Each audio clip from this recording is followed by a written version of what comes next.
This is Dr. Lewis Blevins of Pituitary World News coming to you from Northern California with another in our series of MRI reviews so that you can learn to read your own films. This is a patient who came to me with a history of hyperprolactinemia, and she was told that she had an empty sella. And what we see here is the mid-sagittal section. You can tell that because we see the cerebral aqueduct of Sylvius here. This is what you look for to always find the middle section through the pituitary, and it shows the pituitary stalk. And then this is the normal pituitary gland. Well, I shouldn't say normal. This is the pituitary gland that's been flattened by spinal fluid. This dark area here is spinal fluid. The normal top of the sella should be about right here.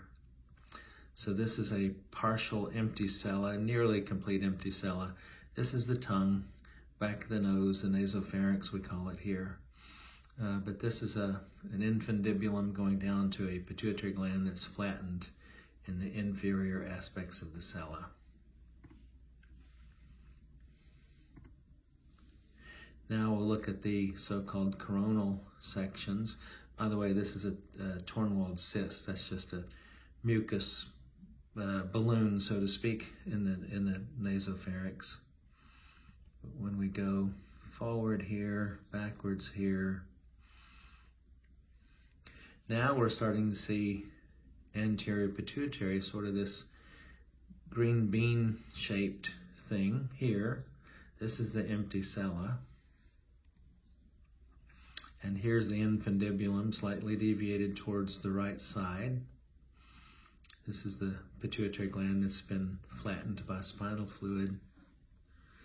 So the interesting thing about this scan is that the sella turcica is enlarged. And not only that, but the stalk is deviated towards the right side, and the pituitary gland is asymmetric. So this patient's history is that she had prolactinoma years ago. She had some problems conceiving, was ultimately able to get pregnant, and did so taking bromocriptine, I believe, or cabergoline maybe. At any rate, this now is a scan several years later, I believe, associated with mild hyperprolactinemia.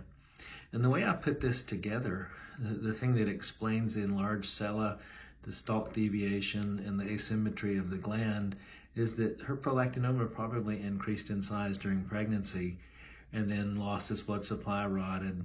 When it increased in size, the cella expanded, the tumor rotted, and we're left with a partial empty sella and mild hyperprolactinemia. I don't see anything on this scan that shows a residual tumor, so whatever is left is probably microscopic disease. If we don't treat that, it may increase in size over time.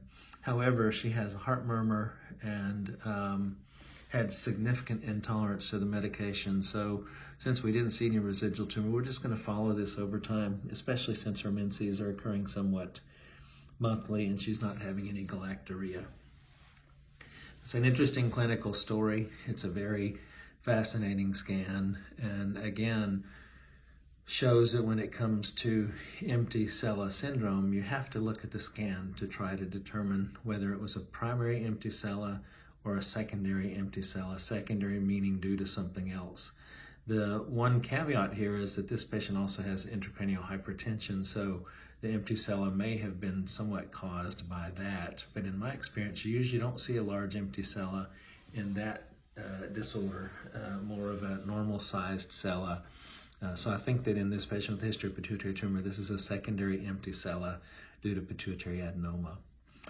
All right, once again, Dr. Lewis Blevins, have a great rest of your day. Take care. Bye.